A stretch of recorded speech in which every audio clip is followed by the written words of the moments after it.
Silksong is a game, and wait, I've already started a video like that. So far on this channel, I've mainly played funny Nintendo games, but I do sometimes dabble in the other world. Silksong is incredible. Hot take, I know. I may have died to the second boss a few times, and quit for a month, but eventually I fell in love with this game. Its soundtrack, its story, and its secrets. Lore tidbits, Easter eggs, the world of Farloom is full of little details. One popular example is the Purple Quill. Seriously, there have been countless videos and shorts talking about it. I'd love to speedrun this game, but I can't dedicate the time to compete with top runners. I can only put maybe a week into it. Wait, that gives me an idea. How quickly can one get the Purple Quill in a week? Alternatively, how quickly can you, at home, probably without speedrun experience, get the Purple Quill? With only 1 week to plan, strategize, and execute my best run, how long would it take to get that far in the game? That's what we'll figure out today. Hopefully. We are sending an ordinary guy to the Olympics to show how good speedrunners actually are. Just a heads up, the rest of this video will include spoilers, but you probably already knew that. So subscribe, I guess, or your secret bile water bench will become lost media. And for the first time on this channel, let's enter Farloom. So, since this is the first Silksong video on this channel, I'll quickly run through the premise. As a Metroidvania game, Silksong, like Hollow Knight, has a map. It's a vital asset even for veteran players because I'll be damned if I don't still get lost in coral chambers. You buy region maps mostly from the local cartographer Chakra, but these only provide rough outlines. To fill in the maps, you need the Quill. The Quill is always sold by Chakra, offered every single time you see her. It's one of the cheapest items in the game while continuing to be one of the most useful. Later in the game's second act, you encounter the fan-favorite theatrical thespian. Just before entering his arena, you'll pass his desk. It's easy to miss, but you can stop and read his diary, I guess? And if you've ignored every opportunity to get the regular Quill this far, you can steal his. But for the color impaired, this one is red, matching Trobbio's palette. If you complete most of the game's side quests and content and reach Act 3, Trobbio will have a purple phase. A bit further into Act 3, you can find a wish on the wish wall to meet Trobbio again in all his purple glory. If you got all the way here, continuing to ignore every possible opportunity to get another Quill, you'll find the legendary Purple Quill. And remember, if you got any one Quill, the others become unobtainable in that save file. So our goal is to reach Act 3 with no prior Quill. Here's a question. In Act 3, will we be able to get the Quill right away, or do we need to get Trobbio's wish first? I had no idea at this point, so I decided to just find out. Getting to Act 3 hinges on the game's most important wish, Silk and Soul. Granted by the Caretaker and Songclave, he'll only give it to you after most side quests in the game have been finished, and Lace 2 has been defeated. Yes, it is canon in the good ending that you just leave Lace here and go back downstairs. The stage is set, the goal is clear, so now we can get started with... This game is big. Really big. There's a ton to keep track of. So for the first time ever, I set up LiveSplit. The program you've seen in basically every speedrun, LiveSplit keeps track of how long each part of a run takes, but importantly, it can also provide a step-by-step guide. The run follows similar beats to the true ending route up to Act 3, so I found a source for that LiveSplit file as a starting point. The biggest difference, which makes this run interesting, is that it's right between any percent and true ending, so everything in Act 3 can be deleted. But that's not the only difference. Since we don't need to go to the Abyss, at least I hope, we don't need to fight the Four Brothers or free the Green Prince. Thankfully, at this point, the Silk and Soul requirements have been figured out. Most Wayfarer wishes are required, but then 17 quest points are also required. What's a quest point? I don't know, but there's 25 in total, and some of them are less than ideal. We need to get the Drifter's Cloak, give Krieg the Rag Pelts for Crawbug clearing, rescue Shirma from White Ward, and meet Chakra at Trail's End. That also means we need to buy every map from Chakra for that wish to become available, so we really need to stack our pockets with cash.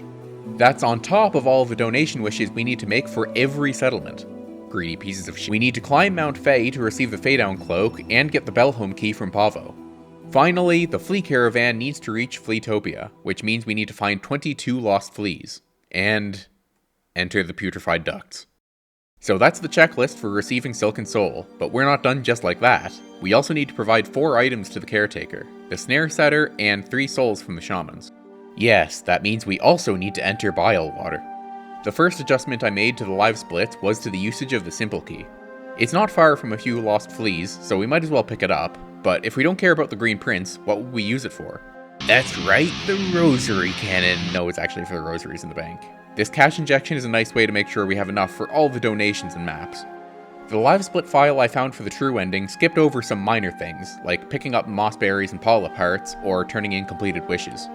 For the sake of my forgetful, feeble mind, I added the splits for them. Pressing the split button every 5 seconds surely won't get annoying. At this point, I had a live split timer from start to finish, so there wasn't much to be done besides trying it out. To be sure it all worked well, I began with a practice run. No rush, just a casual test of the steps to see if I missed something. As the playthrough begins, the first thing to do is walk the wrong way and pick a fight with the bouncer. Believe it or not, Bugs of Farloom is one of the wishes we're doing because we can easily find 100 unique enemies throughout the run. This is a good opportunity to get one of the rarer enemies for that quest, and he also gives us a beast shard, which will be useful for the shell donations later. Of course, a staple of the early game is constant dive attacks, because this is marginally faster than walking. Thanks, Team Cherry. Don't forget to grab the moss berries along the way, and some time can be saved by pogoing this mossmare. You just have to... I see where this is going. The only thing more forgettable than the moss berries is the moss mother fight, but then the game really begins. The marrow is one of the 2 places I still get lost in to this day, but thankfully we can cut out a lot of it by just... not again. By luring a beast fly, you can pogo up to this ledge. The normal route requires going all the way the hell around here, so have fun with this one. We meet Chakra for the first time here. Throughout the run, we need to see her in every region she sells maps for. You just need to see her, not interact with her. And now we have the Silk Spear, the only silk skill we'll get in the entire run. With this, we can fight the Bell Beast. It's an easy fight, so not much to talk about. Yeah, just don't worry about that. At least that wouldn't happen against the Scar Guard.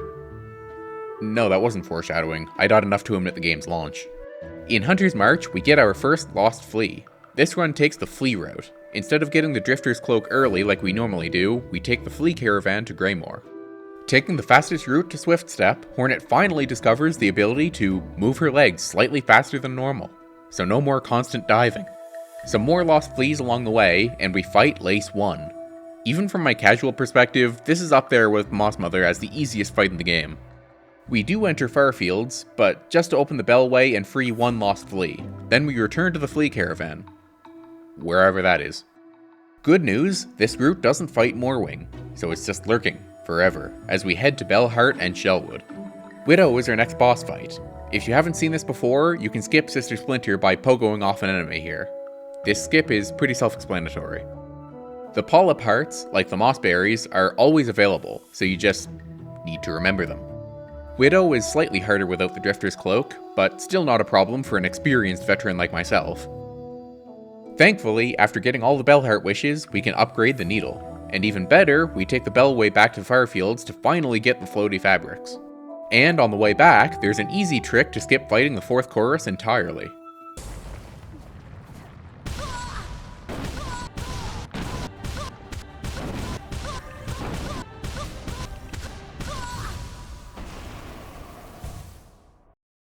Activate the Greymore Bell, finish right of the Polyp, save Tip, delve into the Wormways to free a lost flea, reset back to the wrong bench, and open the Blasted Steps Bellway before facing the last judge. Yes, of course I died. Act 2 now begins, and with it the hardest part of the game, not getting lost in the Coral Chambers finding this goddamn lost flea. We actually rush straight to the Cogwork Dancers to begin the threefold melody quest. This would be a terrible fight to die on because the nearest bench is quite a ways back. So I didn't.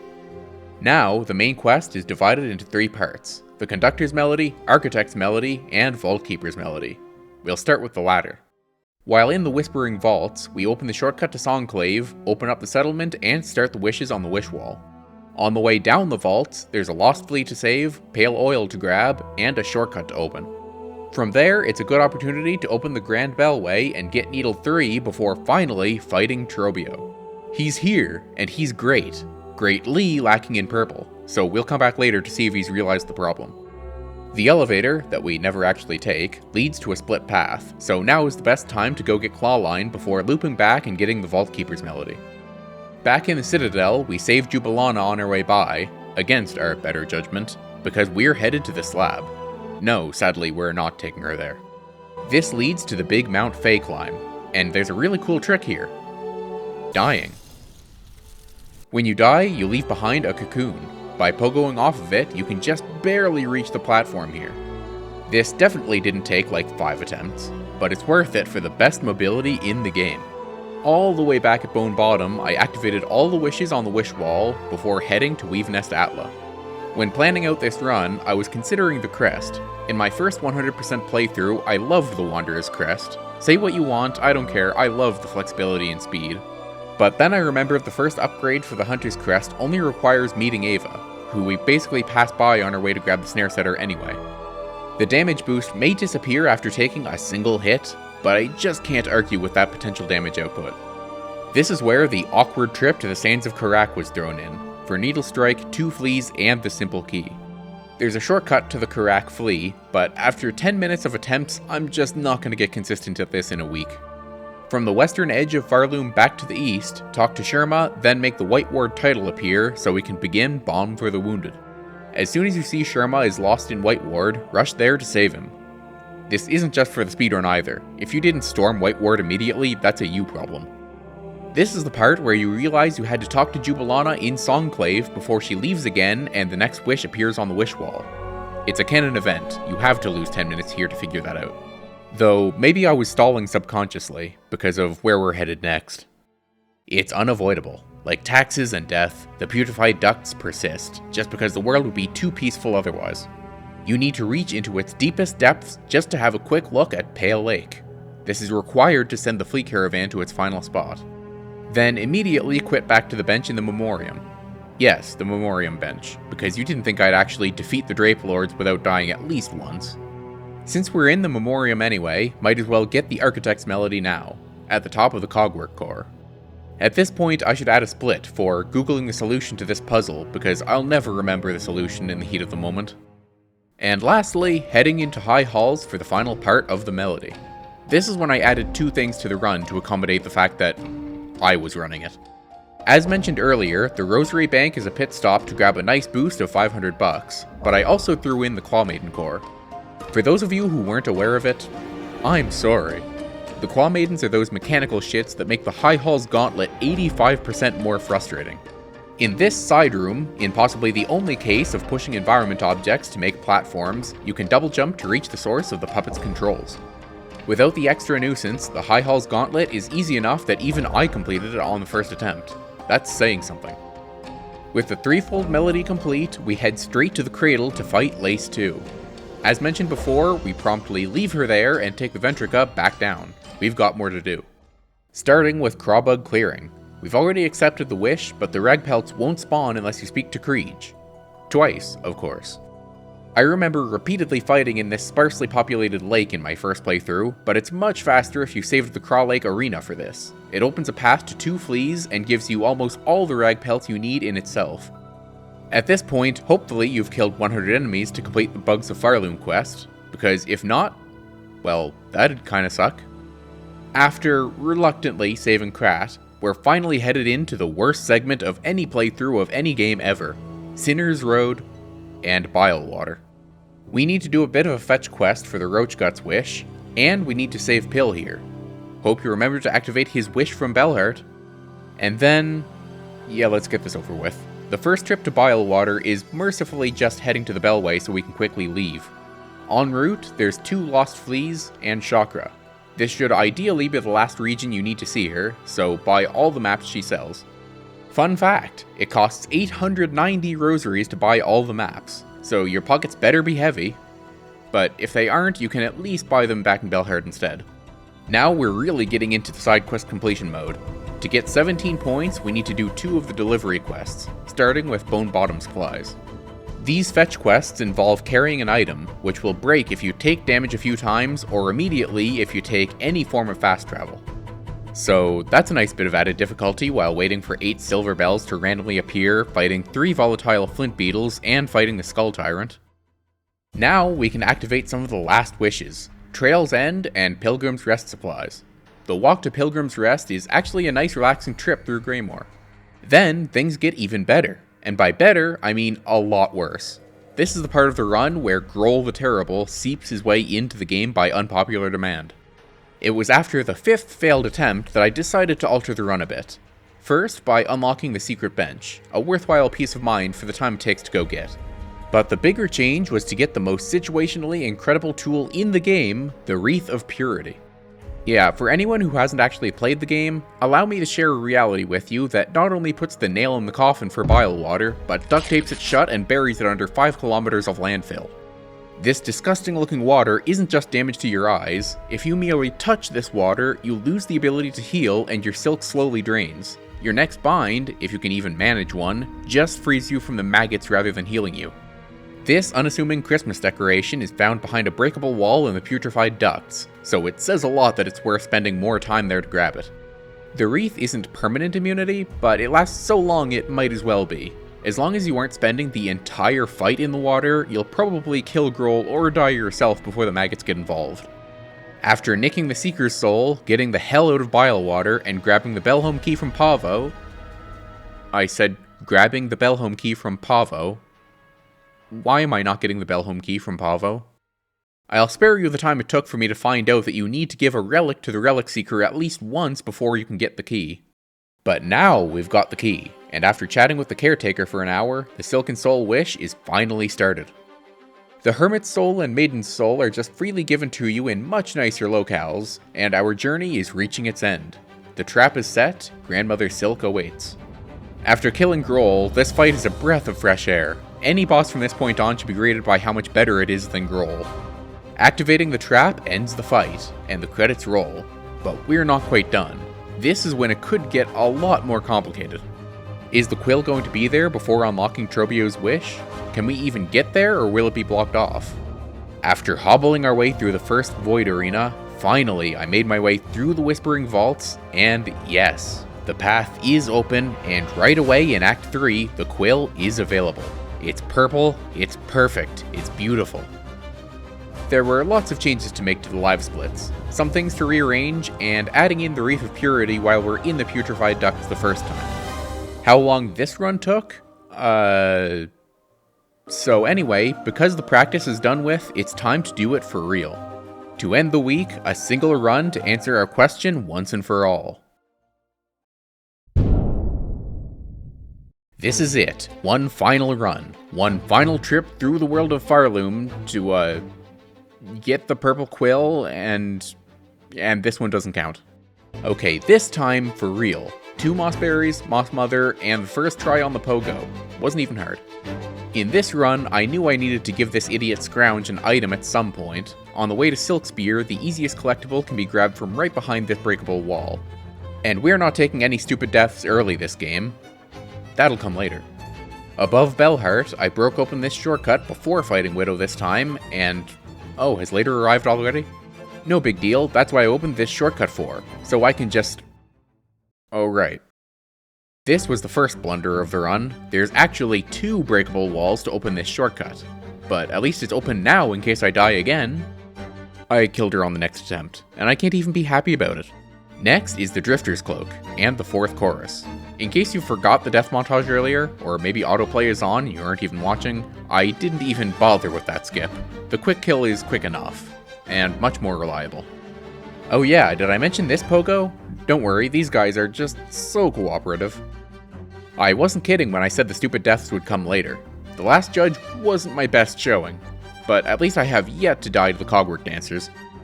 I didn't mention the Cogwork Core last time because it's usually pretty simple, but god damn I was having a hard time with the down pogo this time.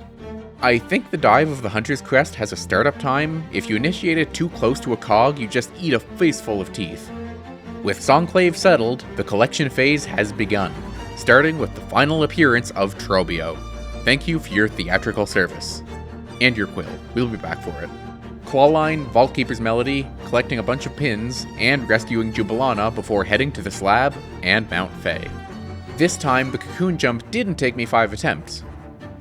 It took 10. That may not have saved time. But once again, we have the double jump and the upgraded Hunter's Crest. And I'm 12 shards short of this donation wish. Oh right, I never mentioned the Great Conch Flies either. We just walk into their conch home and kill their conch wife. A moment of silence for these two. Once again, we storm Whiteward for Sherma, and then we're getting to that part of the run again. This time, no dying to the Drapeflies, and I picked up the wreath along the way. After getting the Architect's Melody, cutting down the Claw Maidens, and a light bank heist, it's time for the High Hall's Gauntlet. Surely it'll be fine, I first tried it last time. So this is where the run went from poor to whatever is considerably worse than that. Not only did I die, but while trying to preserve the cocoon for later, I died again. When you die, you lose all of your rosaries, but hitting the cocoon gives them back. If you die again without grabbing your cocoon though, you permanently lose all of those rosaries. And at the worst possible time, right after robbing the bank. Actually, looking at it that way, I guess I kinda had it coming. Not only did that take an embarrassing amount of time, but now I need to fight every enemy I come across to try and build up enough rosaries to finish the run. Lace 2 is defeated, which marks the beginning of the home stretch, and this time I'm more prepared. And by more, I mean less. My wallet is barren, I'm several deaths in, and oh, whoops, I forgot to activate the My Missing Brother quest, so Pill isn't here. And I have to go back to Belhart for it. But all of that doesn't matter. I am prepared because I have the Wreath of Purity, and no amount of financial hardship and inability to buy all the maps can outweigh the pure euphoria of not getting instantly marked for death by Satan's bathwater. The 8 silver bells are still slow to collect, but not bad luck overall this time. After killing all 3 violent flint beetles... violent flint beetles? I want to say that for some reason. After killing all 3 volatile flint beetles, the Skull Tyrant, and getting the last Mossberry, I was able to deliver Flick his same-day Amazon package with 1 hit left. Once again, following a leisurely walk to deliver the Pilgrim's Rest supplies, it's back to Bilewater one last time. With the wreath in hand, or around neck, or however it's equipped, Groll isn't so great anymore. But speaking of not great, I apparently missed a flea somewhere? Oh yeah, the one in Bilewater. I knew I just couldn't get enough of this place. You're truly never done with Bilewater. Now, with the flea caravan sent to its final destination, the Bellholm key obtained... No joke this time. It's just down to handing in the last collectibles, and it's time to finish the game. Grandmother Silk was a satisfying fight. Bathroom break. And as Farloom crumbles around us, we make it once again to the Whispering Vaults, to get the Purple Quill. It's done. Ignore the downfall of the kingdom, we have all we came for. The week is over, the run is complete. With the research, preparation, and peak gameplay, the final run finished in 5 hours, 38 minutes, 50 seconds. If you wanted to get the Purple Quill yourself, you could download the live split file, yes, I'm including it in the description, and it would take you around 5.5 hours. That's a generous time most of you could likely achieve. This run was mediocre at best. There are some massive blunders I didn't even mention in the video. I forgot to hand in the roach guts, Hornet was just carrying them around in her pocket for half an hour. The current true ending run enters Act 3 in under 2.5 hours, and that run does some extra work, so it's definitely realistic for a competitive run to get the Purple Quill in under 3 hours. Among the dumb speedruns I've done on and off this channel, this is certainly my favorite. It feels like a nice middle ground between any percent and true ending. It's a long enough run that you have some leniency and don't need to be frame perfect the whole run, but isn't so long that no one has time for it. A lot of time could easily be saved by performing more of the skips, not forgetting things, and, well, dying less. If you've played this game and want something new to do with it, I'd highly recommend giving this run a try. I was honestly surprised Purple Quill wasn't already an extension category. Maybe if Enter Act 3 was already a category, but that isn't either. Who knows, it's a long shot, but maybe in the future one of the two will be added. Maybe it would just be called Act 3, but my vote will go to the elegant purple of the great Trobbio. Thank you for watching. This is the longest video I've made so far. I assume. I'm just writing the script at this point. So if you enjoyed it, do all that YouTube stuff to support these videos, yada yada. Subscribe, I guess, and until next time.